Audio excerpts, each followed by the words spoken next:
Bienvenidos a un nuevo capítulo. Hoy día para hablar de la bolsa chilena. Todo lo que es la bolsa chilena, qué es la bolsa, cómo se gana dinero en la bolsa, qué es el mercado primario, el mercado secundario y un montón de cosas que los inversionistas tenemos que conocer.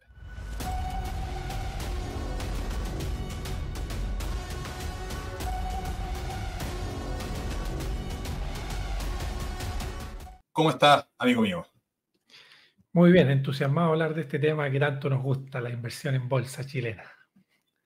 Exactamente. Y partamos por el principio. ¿Qué cosa es la bolsa?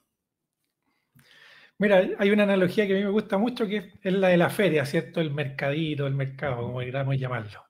Que básicamente la bolsa es un lugar en el cual combina gente que está buscando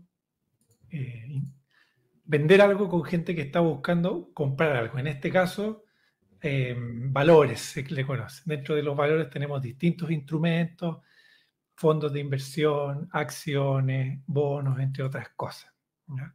Pero la bolsa es básicamente este mercado que junta a los compradores y vendedores para que puedan ir intercambiando. Y ahí, bueno, entra el tema de la oferta y la demanda. Si yo quiero algo, si yo quiero vender algo, alguien lo tiene que estar dispuesto a comprar. Entra todo lo que tiene que ver con las negociaciones y un montón de otras cosas. Pero básicamente, en una analogía muy simple, es como eso. Claro. Ahí para complementar, efectivamente, la bolsa es este mercado donde se pueden comprar distintos instrumentos financieros. Están los bonos, letras hipotecarias, en fin, un montón de cosas. Y las acciones también están ahí, ¿ya? Las acciones son participación en una empresa, entonces podemos comprar estas pequeñas participaciones en estos negocios. Y para poder hacerlo, necesitamos hacerlo a través de una corredora. No vamos a la bolsa a comprar directamente las acciones en la bolsa de comercio, sino que la bolsa trabaja con corredoras de bolsa. Entonces, nosotros como inversionistas lo que tenemos que hacer es abrirnos cuenta en una corredora de bolsa y es la corredora de bolsa la que tiene acceso a negociar en la bolsa de comercio, donde vamos a estar comprando y vendiendo estos instrumentos. Exactamente.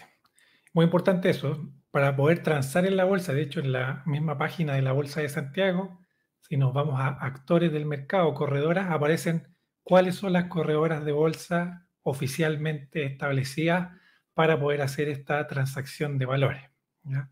La mayoría de los bancos tienen sus corredoras de bolsa, hay algunas otras como Vector Capital, Renta 4, que son un poco más conocidas. Pero claro, si yo quiero comprarle a alguien una acción, tengo que pasar por esta corredora, quien hace de intermediario para poder ejecutar esta transacción.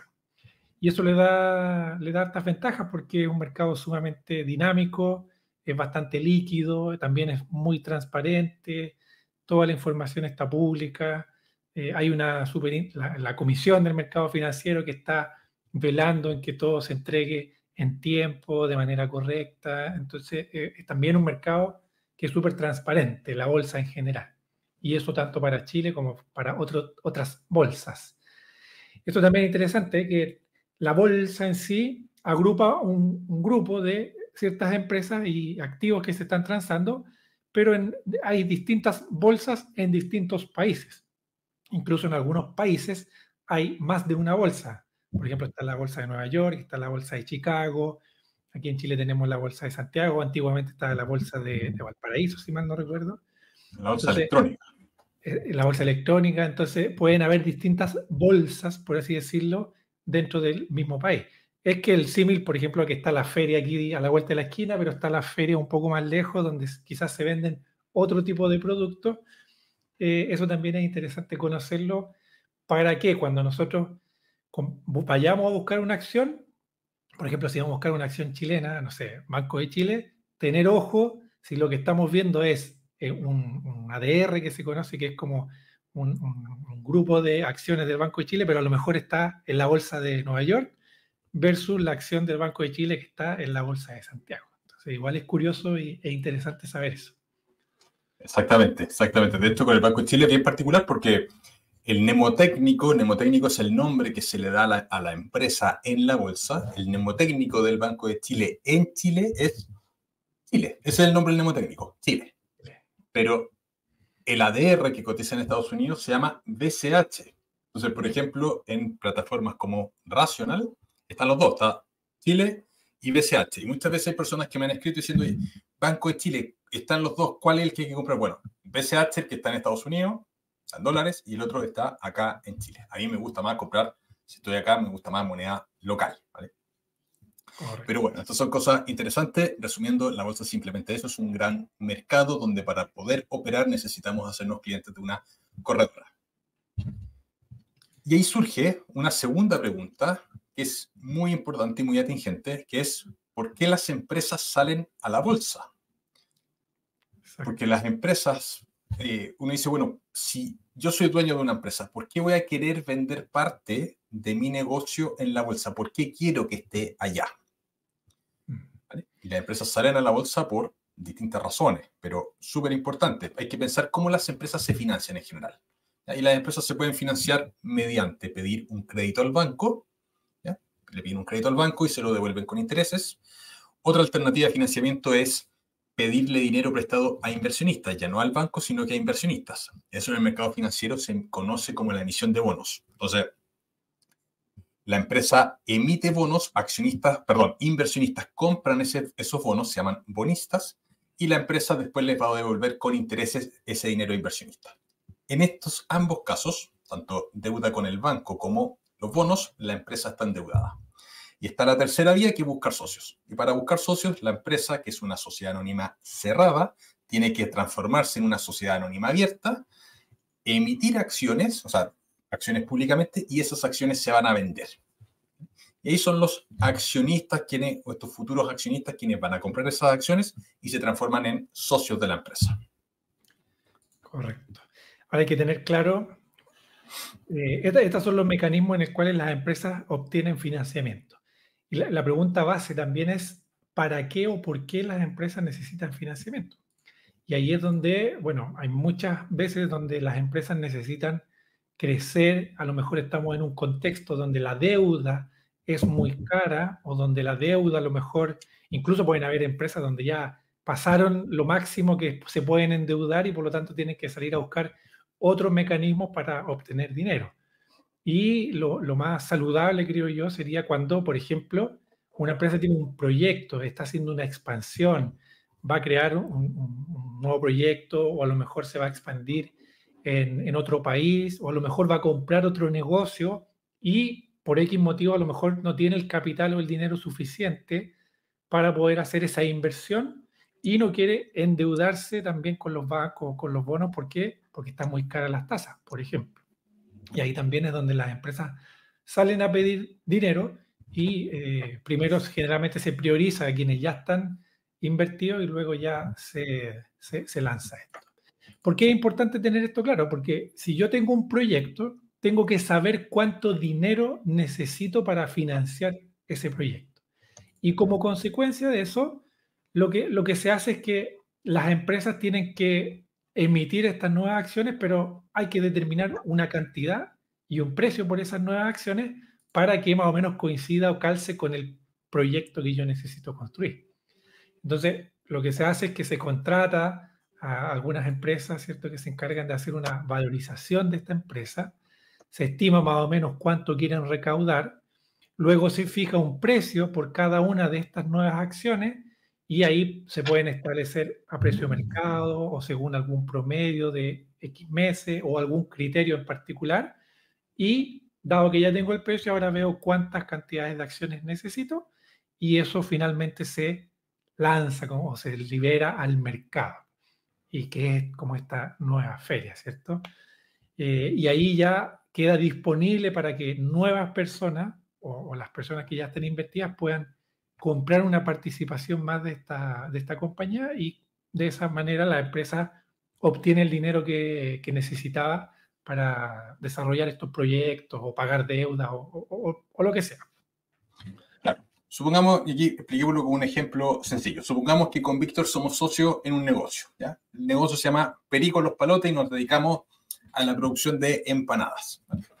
Y nuestro negocio vende, qué sé yo, 100 millones de pesos al mes en empanadas. Estamos en Chile, un país que somos buenos para comer empanadas. Nos está yendo súper bien y nos damos cuenta que hay una demanda que no está satisfecha en otro lugar. Entonces nos queremos expandir. Entonces tenemos varias alternativas. Una es pedirle dinero al banco, otra a inversionistas o la otra es vender acciones.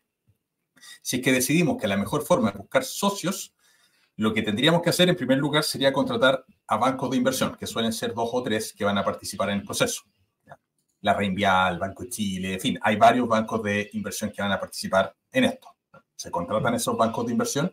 Esos bancos de inversión valorizan nuestro negocio y la potencialidad de los nuevos negocios que vamos a desarrollar, las nuevas tiendas y fábricas de empanadas, etcétera, y se estima cuánto es el valor que podría tener esta empresa Perico Los Palotes. ¿Vale?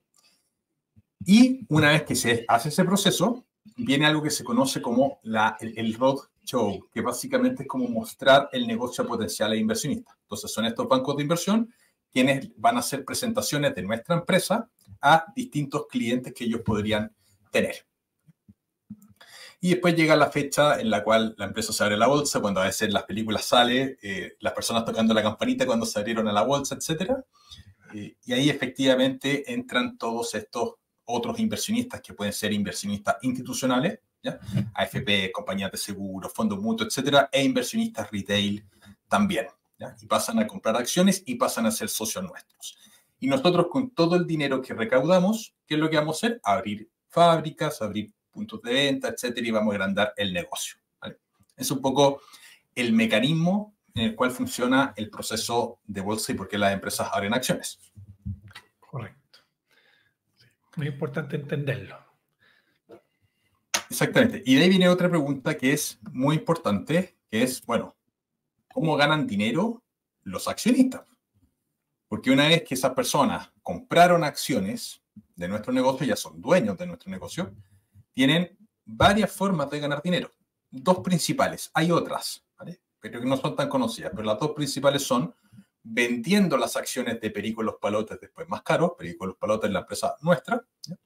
Se venden las acciones a otra persona más caro o mediante la forma más fome, que a mi juicio es la mejor, es la más pasiva de todas, es a través de los dividendos. Correcto. Nosotros en nuestra operación, que estamos vendiendo empanadas, vamos a ganar cierta cantidad de dinero y ese dinero lo tenemos que, en parte, distribuir con los socios. ¿Por qué? Porque la ley de sociedades anónimas abiertas de Chile establece que todas las empresas que están en la bolsa deben, por ley, repartir al menos el 30% de las utilidades con los accionistas. Entonces, las personas que tienen acciones de esta empresa van a recibir utilidades por la venta de nuestras empanadas. Exactamente. Recordemos que las utilidades es todo el dinero que ingresó menos todo el dinero por los gastos operativos del negocio, lo relacionado al giro, y además más o menos todos los gastos o ingresos que no tengan relación al giro. Luego se paga el impuesto, del cual nadie está libre, y finalmente tenemos la utilidad. Y sobre esa porción de utilidad, por ley tenemos que repartir al menos el 30%. Hay empresas que reparten un 50, un 60, incluso empresas que reparten el 100.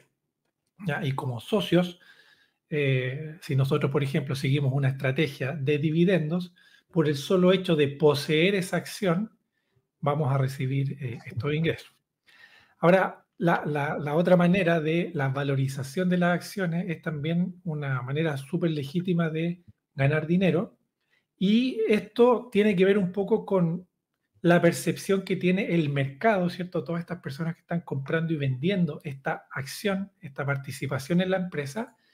Y aquí entra un concepto que quizás algunos han escuchado, que es la famosa oferta y demanda. El precio de la acción se mueve en función a la oferta y la demanda. Si, por ejemplo, yo tengo este lápiz y digo, Álvaro, te lo vendo a 12.000 pesos, ahí alguien podrá pensar que yo estoy loco, que cómo voy a vender este lápiz a 12.000 pesos, pero quizás hay una persona que justo lo necesita y dice, ¿sabes qué? Me gusta el color, es parte de una colección, qué sé yo, y estoy dispuesto a pagarte. Cuando existe ese match entre alguien que está comprando y alguien que está vendiendo, es que se fija, por así decirlo, el nuevo precio en el cual está transando esta empresa en bolsa. Por lo tanto, no necesariamente el precio tiene relación con lo que realmente vale la empresa. Y generalmente cuando una empresa es muy buena, le ha ido bien, ha presentado buenos resultados o está en proceso de crecimiento y todo lo demás, naturalmente la gente, los inversionistas, vamos a querer ser socios de ese negocio y por lo tanto vamos a estar dispuestos a pagar un poco más por esa acción y como consecuencia el precio de la acción empieza a subir. Entonces ahí uno libre o voluntariamente tendrá que decidir si mantiene esa acción esperando a que siga creciendo y recibir los dividendos entre medio, o bien yo puedo venderla y puedo sacar esta ganancia de capital. Caso contrario, si la empresa le empieza a ir mal, empieza a tomar malas decisiones, quizás los directivos están rotando mucho, o hubo un problema político global, qué sé yo, y la empresa le empieza a ir mal, las personas van a estar, quizás van a querer, entre comillas, deshacerse de esa acción y por lo tanto la van a vender más barata. Y si hay alguien que esté interesado, la va a comprar a ese precio más bajo y por consecuencia baja el precio también. Entonces, esta forma de ganar dinero generalmente son dos. Compro una acción barata, si la empresa es buena, sube de precio y por lo tanto la puedo vender más cara. O bien compro esa acción, la empresa tiene utilidades y como consecuencia me tiene que repartir al menos el 30% de estas utilidades líquidas y por lo tanto gano un dinero por poseerla. Son los dos grandes caminos que tenemos ahí disponibles. Así que el tema de los dividendos, si bien muchas empresas en el mundo pagan dividendos, Chile es el único país que obliga a las empresas a distribuir un porcentaje de la utilidad. En Estados Unidos, por ejemplo, hay muchas empresas que no pagan dividendos o que pagan un dividendo muy chico respecto de las utilidades que están repartiendo. Eso se conoce como payout. Payout es el porcentaje de la utilidad que la empresa reparte a los accionistas. Entonces, en Estados Unidos tenemos empresas que tienen payout del 2, 3, 5%, donde naturalmente la rentabilidad por dividendo va a ser muy baja en esos casos. En cambio, en Chile no, al menos el 30%. Entonces, eso tiene implicancia importante en lo que es el mercado, porque el mercado chileno, a diferencia de otros mercados, no es un mercado que pudiese crecer tanto. ¿Por qué? Porque tenemos empresas que están repartiendo. ¿Y cómo se calcula el crecimiento de los negocios? Volvamos al ejemplo inicial del negocio de empanadas, del cual somos socios, este negocio teórico que somos socios con Víctor. Si nosotros ya salimos a la bolsa, estamos vendiendo empanadas, etcétera, pero estamos repartiendo un porcentaje de la utilidad a los accionistas, naturalmente ese dinero que estamos repartiendo a los accionistas está saliendo de la empresa. Y al salir de la empresa es menos dinero disponible para reinvertir en el negocio. Entonces, esa particularidad del mercado chileno genera que sea un mercado más bien dividendero más que de crecimiento. Hay un concepto muy importante en economía y finanzas que es el costo de oportunidad. El costo de oportunidad es el costo que tenemos al tomar una decisión. Si voy a un bar y voy a pedir un trago, tengo que decidir, o me tomo una piscola o me tomo un vaso de ron, por ejemplo. Bueno, si tomo la piscola estoy dejando de tomar el ron. Tengo una oportunidad ahí. Si voy a un restaurante y veo la carta, cuando selecciono un plato, estoy dejando de consumir los otros platos. Siempre tenemos un costo de oportunidad. Cuando compramos acciones, lo mismo. Cuando compramos acciones, como no tenemos dinero infinito, no podemos comprar todas las acciones. Vamos a elegir algunas acciones. Entonces, si queremos dividendo, el mercado chileno va a ser muy bueno, pero si queremos crecimiento, no tanto. ¿Por qué? Porque el crecimiento va a ser mejor en mercados donde las empresas no repartan dividendos. El mercado norteamericano ha sido un mercado característico en temas de crecimiento. Entonces, ese punto es bien relevante. Y en Chile no vamos a tener tanto crecimiento. De hecho, el mercado chileno es más bien cíclico.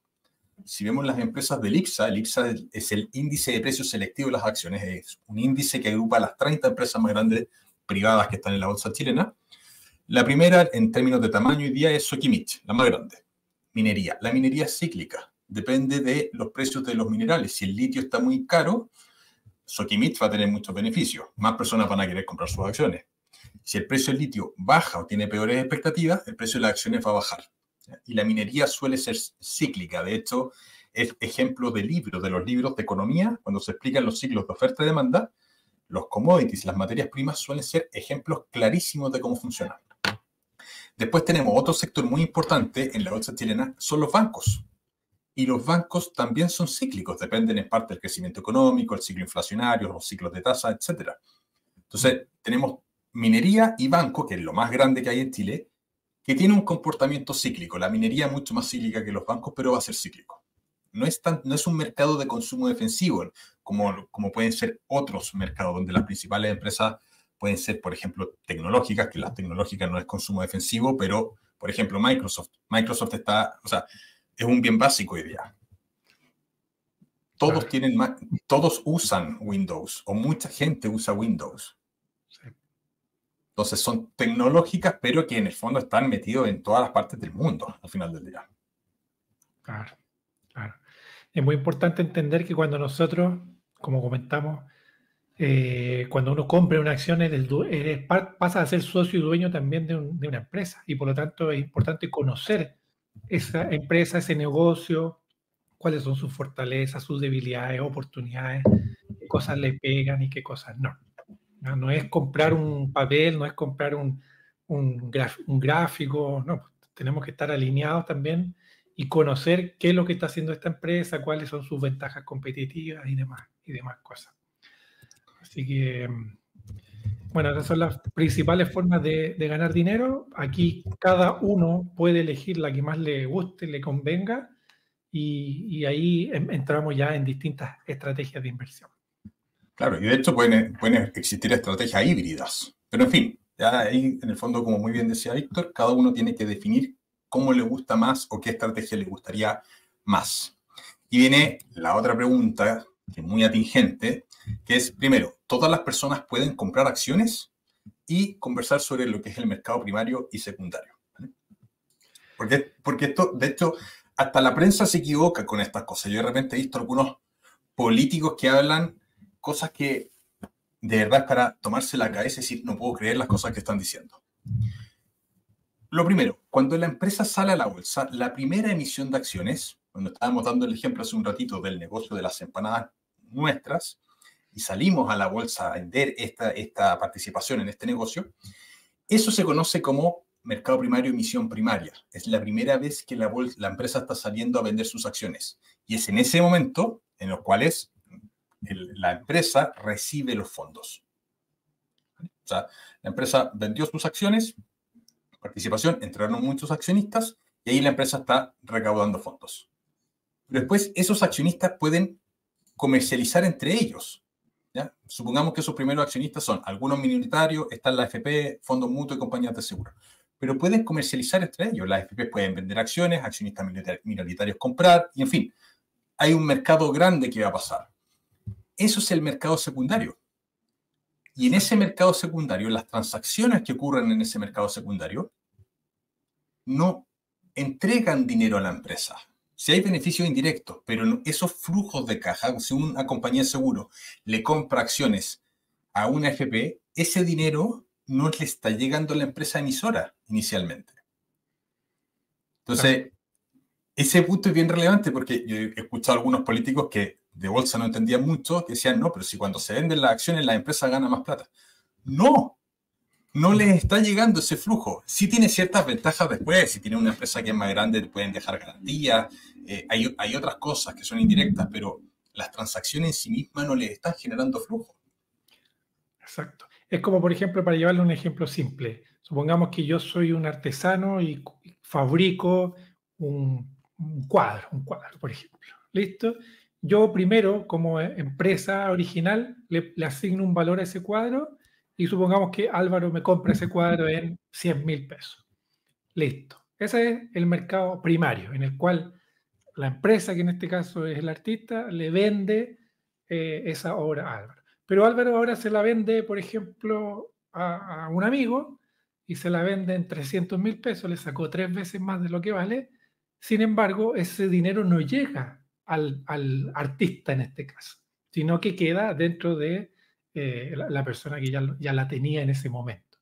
Entonces, esa es la diferencia entre el mercado primario y mercado secundario. El mercado primario es cuando sale directamente de la empresa hacia el mercado, lo cual puede ser esta oferta inicial, o también, por ejemplo, cuando las empresas hacen los famosos aumentos de capital. Si la empresa necesita más dinero para financiar proyectos, tiene que salir desde la empresa hacia el mercado.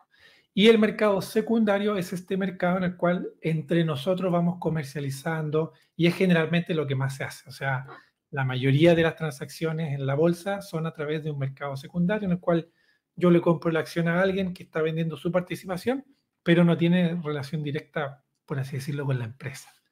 Entonces, bueno, y respondiendo a la pregunta, ¿todas las personas pueden comprar acciones? Hay ciertos requisitos. Primero, hay que ser mayor de edad para poder transar en la bolsa. Para poder transar en la bolsa de Santiago, hay que tener RUT también chileno y además hay que tener una cuenta corriente porque como tenemos que pasar a través de una corredora de bolsa, necesitamos también un lugar en el cual los fondos lleguen y también los podamos recibir.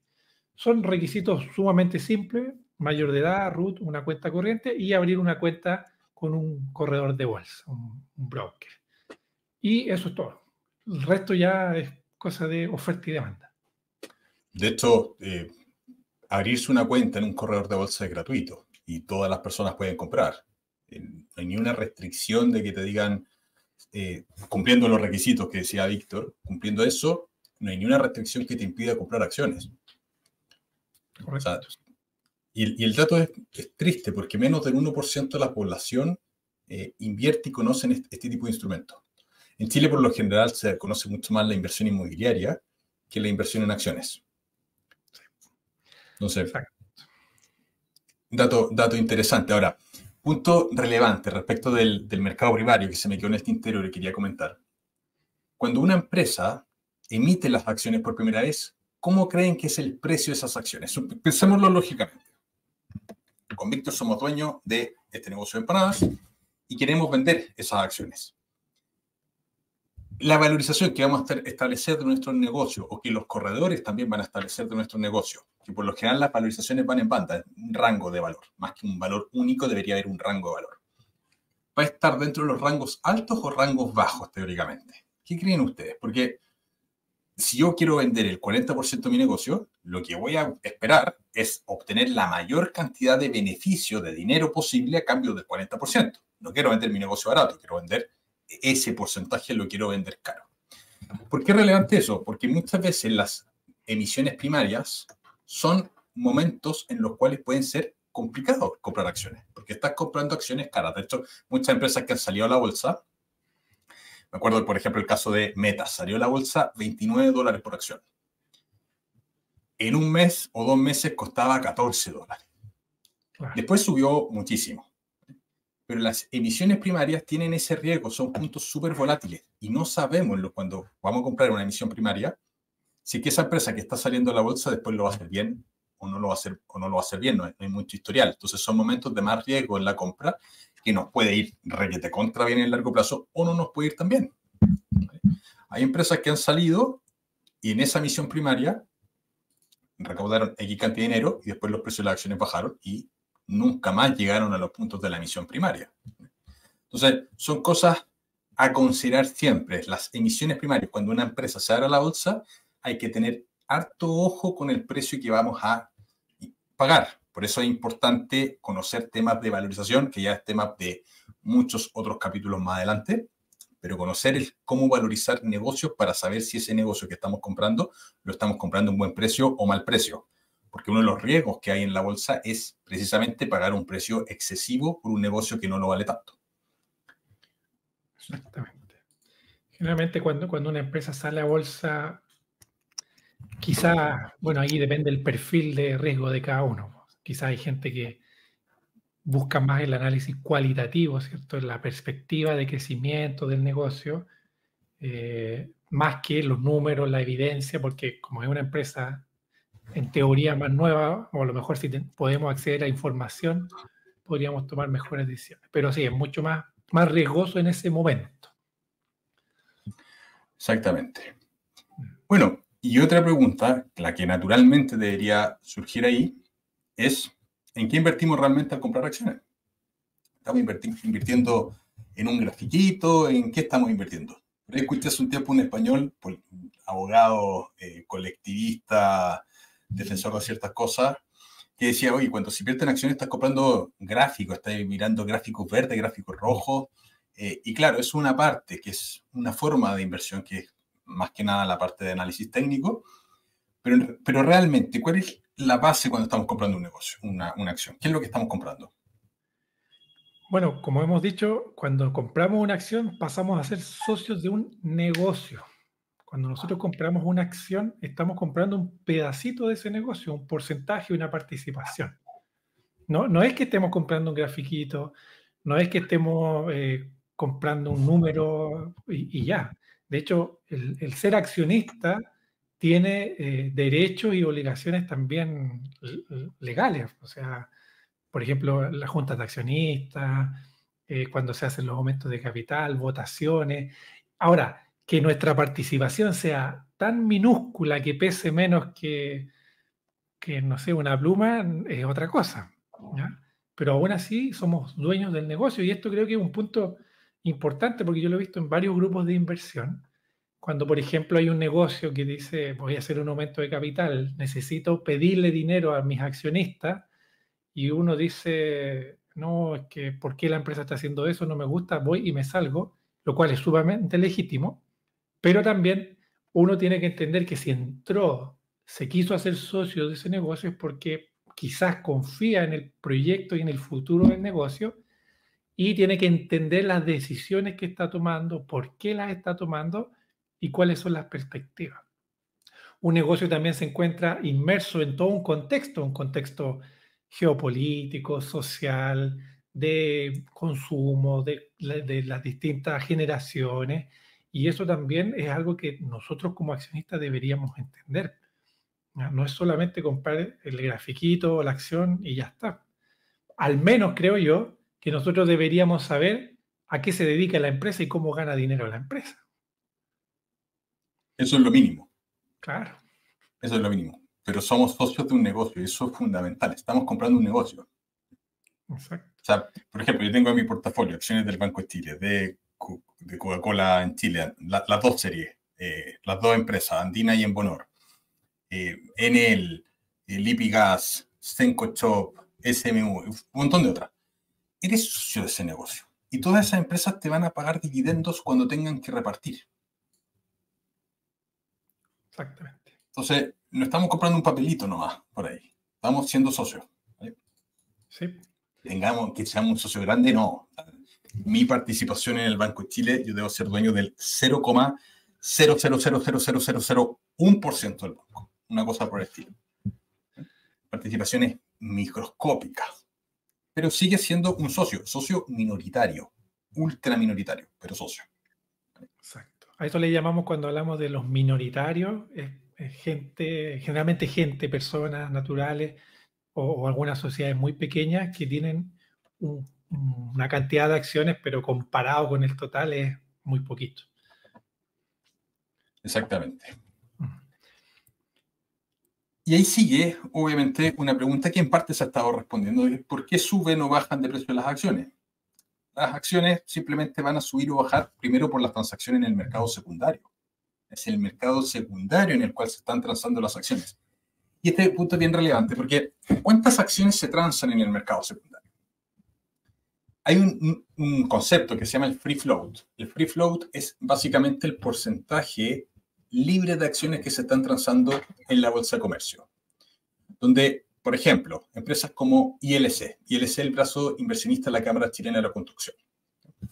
El principal accionista de ILC es la Cámara Chilena. La Cámara Chilena tiene el 67% de las acciones de ILC. ¿Creen sinceramente que la Cámara Chilena está comprando y vendiendo acciones de su propio negocio? No. Ya tenemos un 67% que está estacionado en el accionista mayoritario. Los free float son no muy grandes. Entonces, ese es el porcentaje de acciones que se está transando libremente. En la bolsa norteamericana, sí los free float son más grandes, porque los principales accionistas son muchas veces fondos de inversión y cosas por el estilo. Pero acá, cuando hay controladores, claro, en el caso de Chile, los free float son más bajos. Entonces, incluso hay casos de empresas que son muy poco líquidas. La liquidez hace referencia a qué tan fácil es comprar o vender acciones. Hay acciones, una icónica que hemos hablado mucho, es Oxykim. Oxykim es un muy lindo negocio, pero que sus acciones casi no se transan. No hay vendedores de OxyChem. Es un negocio muy poco líquido, debe tener un free float muy bajito. Un porcentaje muy bajo de sus acciones se pueden estar transando en la bolsa de comercio, porque inversionistas minoritarios pueden estar comprando y vendiendo muy esporádicamente. Correcto. Entonces, lo primero es entender ese concepto, ¿ya? Los precios van a subir o bajar, pero en el mercado secundario.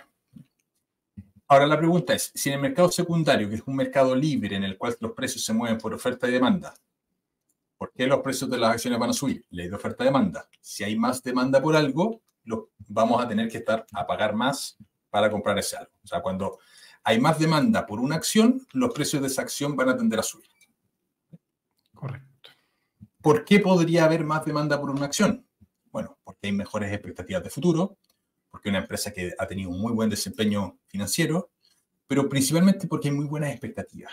Si creemos que este negocio X va a crecer mucho, hay personas que van a querer demandar más. Esas acciones están dispuestas a pagar más para tener participación en esos negocios que lo van a hacer bien en el futuro.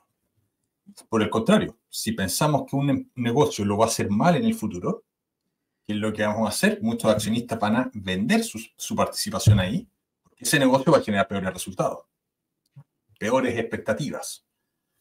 Aumenta la oferta de acciones, más vendedores que compradores. ¿Qué pasa con el precio de la acción entonces? El precio de las acciones van a tender a ir bajando. Correcto. Correcto. Es interesante ese punto porque de repente uno no entiende lo que está pasando. De hecho, para quienes quieran indagar un poco más, si uno se va a los famosos gráficos de vela, ¿cierto? Y tienen estas colitas para arriba, para abajo, lo que te muestra el gráfico, básicamente, si tú la pones en un día, son todas las transacciones que se hicieron durante el día y si terminó en verde significa que terminó más alto de lo que empezó el día. Si está en rojo es porque terminó más bajo de lo que empezó el día. Y esas rayitas que aparecen arriba o abajo tienen que ver con un precio que se transó más arriba o más abajo. Entonces, de partida, esa pura vela ya te entrega mucha información de lo que está pasando.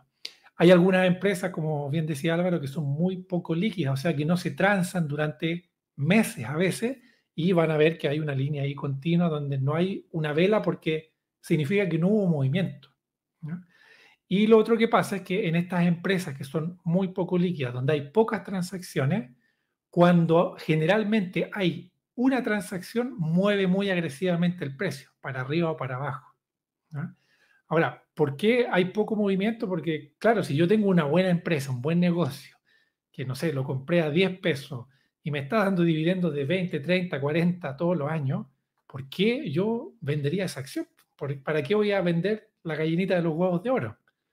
En ese caso, lo que generalmente se hace es que alguien que esté interesado en comprar esas gallinitas de los huevos de oro le tiene que ofrecer una cantidad interesante e importante para que yo esté dispuesto a soltar esa acción. Y por eso se crean estas grandes variaciones. En cambio, las grandes empresas, por ejemplo, las de IPSA, que sí tienen transacciones más recurrentes y a lo mejor las diferencias son de un par de pesos o céntimos, claro, el precio de la acción no varía tanto de un día para otro, ¿ya? Entonces, eso también es interesante saberlo. Por lo tanto, el precio de la acción depende única y exclusivamente de los precios de venta y compra que se están realizando en el día, ¿ya? Y el negocio, y esto también es importante, el negocio en sí quizás no cambió. Yo sigo produciendo las mismas empanadas, sigo teniendo los mismos locales, sigo teniendo las mismas rutas de despacho, pero la percepción del negocio, del mercado, de los accionistas cambió, ¿ya? Independiente de que la empresa siga siendo la misma. O no, a lo mejor hay empresas que efectivamente cambiaron y ahí ya eso se traduce en la percepción del accionista.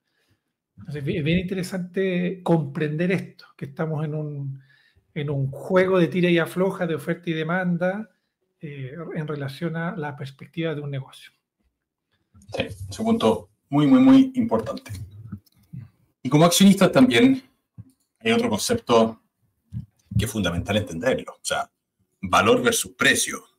¿Cómo podemos definir valor y precio? ¿Es lo mismo? Es difícil, es difícil. Bueno, Hay una frase muy cliché que es: valor es lo que obtengo y precio es lo que se paga. ¿Ya? Y creo que aplica muy bien. Y para dar un ejemplo mucho más concreto, más cercano, creo que el mundo inmobiliario es más fácil de entender, ¿cierto? Eh, Primero que todo, para determinar el valor de algo, existen ciertas técnicas, ¿ya? Pueden ser cálculos matemáticos y hay varios factores que entran dentro de una juguera. Por ejemplo, en el caso de los bienes raíces está lo que se llama una tasación. La tasación ve muchas cosas: metros cuadrados, orientación, entorno y plan regulador y un montón de cosas que finalmente, en base a ciertos criterios, determinan cuánto vale objetivamente la cosa o el bien, ¿no? Y precio es algo muy distinto. Es lo que se vendió, es la oferta que yo tiré en el portal de venta, es la última transacción que se hizo en el conservador de bienes raíces, pero la cosa en sí, bajo una técnica de valorización, vale esto, y el precio puede estar muy por encima o incluso puede estar por abajo. Con las acciones pasa exactamente lo mismo. Lo que se hace es que existen técnicas de valorización, como puede ser descuento flujo de caja, múltiplo o alguna otra relación, en el cual se estima más o menos el valor del negocio basado en sus activos, pasivos, utilidades y un montón de métricas, y finalmente eso determina el valor del negocio. Pero el precio al cual se compra va a depender netamente del mercado. Si yo creo que es mejor, creo que es peor, etcétera, etcétera. Entonces, hay una diferencia muy clara.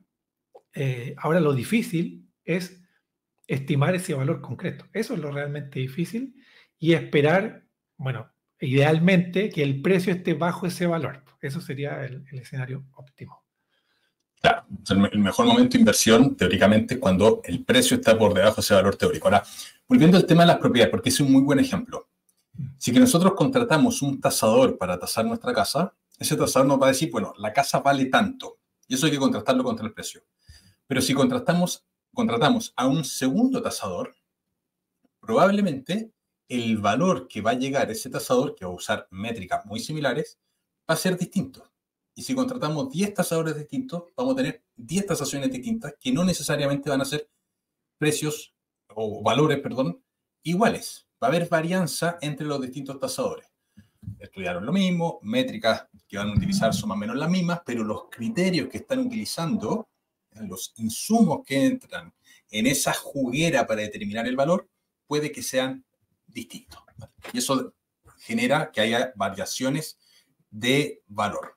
En acciones, las corredoras de bolsa estiman, tienen departamentos de estudio donde probablemente, si alguien ha visto o es cliente de alguna corredora, le han enviado informes donde dicen el precio objetivo de, por ejemplo, Cencosud es 1.653 pesos la acción. Es ese precio objetivo. Ese precio objetivo es básicamente el valor teórico que debiese tener esa empresa.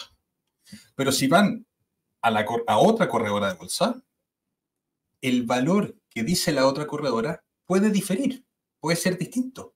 Y de repente, cuando vemos los datos que dan todas las corredoras de bolsa, encontramos que las valorizaciones a las cuales están llegando son muy distintas unas de otras. Pueden haber varianzas de que una corredora te diga 1.600 y la otra 2.000. Pero, ¿cómo tanta diferencia? Bueno, hay criterios que están utilizando los analistas que pueden ser empujar en una dirección u otra. Entonces, es súper importante entender eso. Como muy bien decía Víctor, existen distintos métodos de valorización. Hay unos que son de flujos de caja, que es pensar en los flujos futuros del negocio. Esos son, por lo general, los más complicados porque hay que estimar el futuro, hay que aprender del futuro, qué es lo que va a pasar en el futuro. Es muy difícil saber el futuro. Yo no sé lo que va a pasar ni en 7 minutos más, menos voy a saber lo que va a pasar con las utilidades de los próximos 3 años. No tengo idea, ¿vale? Hay otros métodos que valorizan el negocio en el presente. A mí me gustan un poco más esos, cuánto vale el negocio hoy contra métricas del presente. Entonces, hay distintas formas de valorizar el negocio y cada inversionista tiene que utilizar la que le haga más sentido, ¿vale? Como hay muchas fórmulas, muchos métodos distintos, eso a veces genera parálisis por análisis. A veces escucho flujo de caja, valorización por múltiplo, etcétera. No sé cuál utilizar. Bueno, hay que ver cuál es el que más nos acomode y utilizarlo dentro de nuestra estrategia. Pero el concepto central es que el precio de mercado no necesariamente va a ser igual al valor. De hecho, hay estudios que muestran que más o menos la correlación que hay entre el precio de mercado y el valor de una acción en un horizonte de un año plazo es de más o menos el 20%. ¿Qué quiere decir eso? Que la probabilidad de que el precio llegue a la valorización del negocio correcta en un año es del 20%. En horizontes más largos de 10 años, la correlación es más o menos 95-99%, lo cual es mucho más alta. Por eso, en parte, también se habla mucho de la inversión de largo plazo. ¿Por qué? Porque en el largo plazo tendemos a corregir esa diferencia de precio versus valor. Pero son conceptos importantes. Ideal comprar buenos negocios a un precio que estén por debajo de su valor. Eso es lo ideal. Y ahí también hay otro concepto importante. ¿El valor es un valor fijo o es un valor móvil? Es un valor móvil.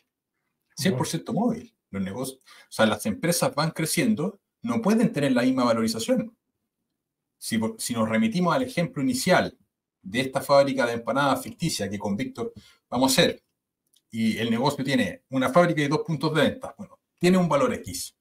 Pero si después nosotros agrandamos ese negocio y construimos una segunda fábrica, el valor no puede ser el mismo. Va a ser distinto ese valor. Entonces, las empresas en el tiempo, en la medida en que van creciendo, que tienen mejores expectativas, están reinvirtiendo una parte de sus beneficios, también como el negocio está creciendo, va aumentando ese valor con el tiempo. Exacto. Incluso a veces el valor se puede modificar no por el negocio en sí, sino que por el entorno. Esta misma fábrica tenemos 2 puntos de venta y ahora resulta que llegaron 5 competidores a ponerse en los mismos puntos. Va a variar el valor. Algunos pensarán que es positivo porque llega más gente, otros pensarán que es negativo porque hay más competencia, pero el negocio sigue siendo el mismo a nivel de activo y lo físico, por decirlo así, pero el entorno macroeconómico cambió también, o social. A lo mejor, oye, hay un movimiento fuerte de que no, la empanada es lo más malo del mundo y el negocio sigue siendo el mismo, pero las perspectivas también cambiaron. Entonces, eso también es importante, que de repente uno dice, ya, calculo el valor de la empresa y listo, y pueden pasar 5, 6, 7 años, y si yo sigo anclado a ese precio, voy a cometer errores. ¿Ya? Las empresas, por si no saben, emiten información financiera cada 3 meses, cada trimestre, y por lo tanto, más o menos el valor podría ir variando cada 3 meses, en función a cómo le ha ido. Exactamente. Entonces ahí viene el concepto importante de esta empresa. ¿Es capaz de crear valor? ¿Qué significa crear valor? Crear valor significa simplemente que tenga la capacidad de ir satisfaciendo una mayor demanda. Así que el negocio crea valor es porque sus productos o servicios están satisfaciendo una demanda mayor, una demanda creciente. Ahí hay capacidades de crear valor. Correcto. Entonces, tenemos que pensar en eso. Si estamos invirtiendo, estamos comprando, somos socios de un negocio, ese negocio es capaz o no es capaz de crear valor. Porque si es capaz de crear valor y ese valor teórico va a ir subiendo en el tiempo, lo que debería ir pasando en el futuro también es que el precio de la acción vaya subiendo y que ese negocio, en su creación de valor, vaya generando mayores beneficios, mayores utilidades y también los dividendos van a ir subiendo, ¿ya? Que son estos pagos a los accionistas. Entonces, ese concepto es súper importante. Esto, para invertir bien en acciones, para mí hay una lógica muy simple, que es: compremos buenos negocios. Buen negocio es un negocio que es capaz de crear valor, en parte. Es una de las cosas que tenemos que considerar. Y paguemos un buen precio. Todos los otros factores que vienen ahí después son mentales, no son técnicos. Que yo creo que la cabeza juega un 70-80% de lo que son los resultados de inversión en el largo plazo. Pero desde el punto de vista técnico, ¿qué negocios son capaces de crear valor y cómo pagamos un buen precio? ¿Y podemos pagar un precio que sea justo? Perfectamente. Warren Buffett, uno de los principales, o por lo menos el inversionista más conocido del mundo, él en algún momento dijo, bueno, es mejor comprar buenos negocios que creen valor a precio justo que comprar malos negocios a precio de ganga. ¿Por qué? Porque ese buen negocio, aunque estemos pagando el valor justo, que el precio sea esté más o menos en la línea con el valor, si es que ese negocio es capaz de ir creando valor, va a ir subiendo y el precio lo va a ir acompañando detrás. Correcto. Y eso en el largo plazo hace requete contra ricos a los accionistas. Sí. Exactamente. En conclusión, valor no es lo mismo que el precio. Valor es lo que se obtiene en base a ciertas técnicas y el precio tiene que ver con las emociones del mercado, con las perspectivas, con los inversionistas. En el fondo es cuál fue la transacción del último momento. Análisis técnico versus análisis fundamental. Esto es también un temazo a conversar, porque hay muchas técnicas de mirar. Cuando hablamos de entender el valor del negocio, es básicamente análisis fundamental lo que estamos haciendo aquí, que tiene una parte de entender la contabilidad de la empresa, entender modelos de negocio, hay una serie de líneas. El análisis fundamental, como por definición, es entender cuánto vale el negocio en base a sus fundamentos financieros en un entorno económico. Es como la línea. Y tenemos distintas técnicas financieras. Pero tenemos el análisis técnico también, que es otra cosa muy distinta, que es la interpretación de los gráficos, de los precios de las acciones, donde la premisa central es, la hipótesis que se establecía, es que el precio engloba toda la información que existe respecto de una acción. Entonces, si vemos que el precio está subiendo, teóricamente, no me importa cuáles sean los fundamentos de por qué la acción está subiendo, simplemente quiero, lo cual hay infinita evidencia que demuestra que no es una hipótesis 100% cierta. Los precios pueden estar subiendo por un montón de cosas que no necesariamente estén en línea con la creación de valor. Exacto. Sí, son técnicas de inversión distintas. Efectivamente, por ejemplo, el análisis fundamental se basa, como dice su nombre, en los fundamentos del negocio. Entonces, yo creo que está mucho más relacionado al tema del valor del negocio. Tiene que ver con su patrimonio, activos, pasivos, con los negocios, los ingresos, los gastos, cómo está su dinero, cómo está manejando el equipo operativo. Hay un tema más empresarial, por así decirlo, ¿no? Y está mucho más enfocado en lo que es el largo plazo, en que el negocio tiene que funcionar, ir creando valor en el tiempo, como decía Álvaro, que el precio vaya acompañando todo eso. En cambio, el análisis técnico está un poco más enfocado en el corto plazo, no se mueve necesariamente por la evolución del negocio, sino que más bien por el precio. Y el precio viene a reflejar también lo que es la oferta y la demanda de estas acciones y muchas veces está influenciado por las emociones del mercado. Recuerden que hay personas que están comprando y vendiendo, hay gente que tiene fe, hay gente que es pesimista respecto a un negocio y existen algunas emociones que son bien famosas, por ejemplo el FOMO, el Fear of Missing Out, el miedo a perderse algo. A lo mejor el precio puede estar subiendo no porque el negocio sea extraordinario, sino porque hay mucha gente que está urgida por pertenecer a ese negocio. Está la euforia también, cuando todo está subiendo, yo no me quiero quedar fuera y por lo tanto voy y compro y estoy dispuesto a pagar un mayor precio, pero no necesariamente porque el negocio en sí cambió. O el caso contrario, el miedo. Si yo veo que mucha gente está saliendo, yo puedo estar dispuesto a vender más barato con tal de deshacerme de esa acción y nuevamente a lo mejor no necesariamente tiene que ver con el negocio. E incluso hay una emoción bien interesante que es el aburrimiento. Hay gente que dice, oye, esta cuestión no se mueve, llevo años aquí, ya le voy a poner un poco de emoción y a lo mejor voy y vendo mi acción. O por eventos, ¿cómo decirlo? Eventos personales también. A lo mejor una persona que tuvo una emergencia, necesita liquidar sus acciones para poder vender rápido, tira un precio más bajo, eso hace que la acción baje, pero no necesariamente el negocio ha cambiado. A lo mejor el negocio es espectacular, pero por un hecho puntual lo pudo hacer. Eso se ve mucho más en los negocios menos líquidos, ¿ya? Pero todas esas emociones y el tema de precio, oferta, demanda, compra y venta está mucho más reflejado en lo que es el análisis técnico.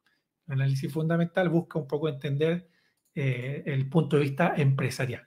Y no existe ni el mejor ni el peor, cada uno verá cuál le acomoda más, cuál entiende mejor, y aquí cada uno es libre de elegir el análisis que prefiera.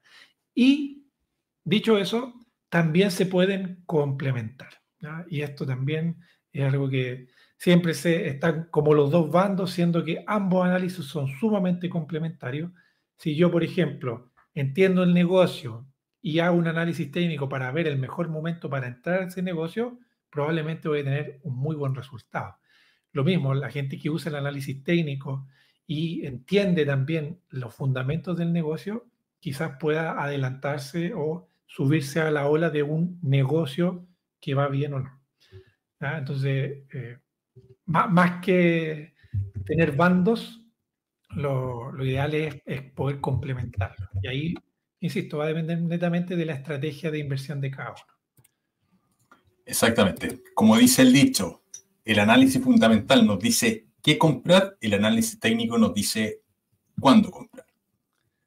Correcto. Y para ir terminando este capítulo, lecturas recomendadas. ¿Qué libros, Víctor, recomiendas tú? Unos 2 libros que recomiendes tú para personas que quieran invertir en o aprender más de acciones. ¿Qué libros deberían tener en su biblioteca? Creo que el primero, no sé si lo tengo acá, no lo tengo a mano, pero el más interesante creo que es Un paso por delante de Wall Street de Peter Lynch, principalmente porque lo que menciona en el libro es esta mirada más del negocio, porque cuando nosotros invertimos en acciones, somos dueños de un negocio, somos socios y creo yo que la mirada debe ser más empresarial. Por lo tanto, habla mucho de estar atentos al entorno, al estar viendo cómo se mueve el mercado y creo que ese es un muy buen libro para asociar la inversión en acciones con un negocio real.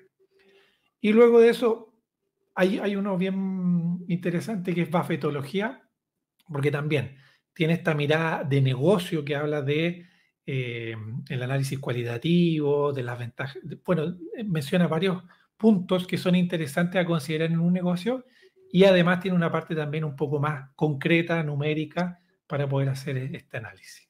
Y son libros relativamente sencillos de seguir al inicio. Sí, yo voy a decir 2 libros extra. Uno se llama Invirtiendo a largo plazo de Francisco García Paramés. Él era un español, gestor de fondos, que tuvo muy buenos resultados durante un tiempo y que se tomó un año sabático y mientras estuvo en ese año sabático, que no podía administrar fondos porque salió de una administradora, aprovechó de escribir el libro, que es, la verdad es que es muy bueno. Creo que el libro vale la pena leer 100%. ¿Ya? Invirtiendo a largo plazo de Francisco García Paramés. Y el otro libro es El pequeño libro que bate al mercado de Joel Greenblatt. También un libro súper sencillo de leer, rapidito, corto, que explica métricas del negocio con métricas de precio de las acciones para encontrar una formulita que teóricamente funciona muy bien y que al final del día lo que hace, en resumen, lo que te explica el libro es comprar negocios que tengan una rentabilidad sobre el capital más alto que la media y se vaya un precio por debajo de la media. Es un poco la fórmula que se plantea, pero es un libro didáctico que se explican muchos conceptos empresariales muy bien y abren la cabeza. Yo creo que son 2 libros estos que deberíamos tener en la biblioteca sí o sí, aparte de los que menciona Víctor, y obviamente el tercero, la Biblia de todo esto, pero que ni de cerca tiene que ser el primer libro que se lea porque es denso, es El inversor inteligente, de Benjamin Graham. Benjamin Graham fue el mentor de Warren Buffett, de este macroinversionista, pero en las versiones más actualizadas con comentarios de Jason Zweig. Esos son los mejores, porque El inversor inteligente, la versión original, es de 1940 y algo, creo. No sé qué año, pero es un libro antiguo. Las versiones más recientes con los comentarios de Jason Zweig son muy buenas porque te contextualiza a realidades más presentes esto.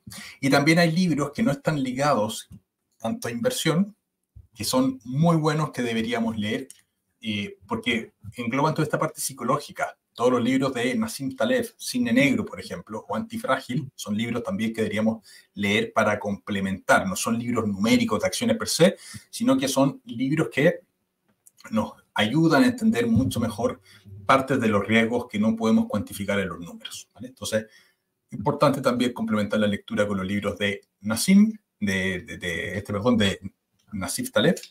Y esos libros creo que son súper importantes para ir complementando. Solo si te interesan los dividendos, solamente eso. El próximo curso, que va a ser la 4ª versión del curso que estamos haciendo, va a ser en julio de 2024. Básicamente te dejo toda la información va a estar en el link de comentarios, donde aquí hay bastante información acerca del curso. está el contenido, está etcétera, está obviamente el precio. Si te interesa tener más información, deja tus datos y ahí te vamos a enviar cuando hagamos la presentación oficial con el contenido, con todas las cosas que se están dando, las planillas, los precios, en fin, todas las cosas que se van a estar entregando en ese curso, pero es un curso que parte desde cero, pero es específico de inversión dividendera, ¿vale? Y no vamos a ver tanto acciones de crecimiento, por lo menos no es el foco de este programa. Así que nada, solamente los interesados, un abrazo, dura 3 meses, clase 2 veces por semana y a veces con, en la parte final, con mercado abierto, ¿vale? Eso significa que vamos a entrar cuando el mercado esté abierto, a ver si es que hay algunas oportunidades para comprar en base a las metodologías, ¿vale? Un abrazo, que estén súper bien. Chao, chao.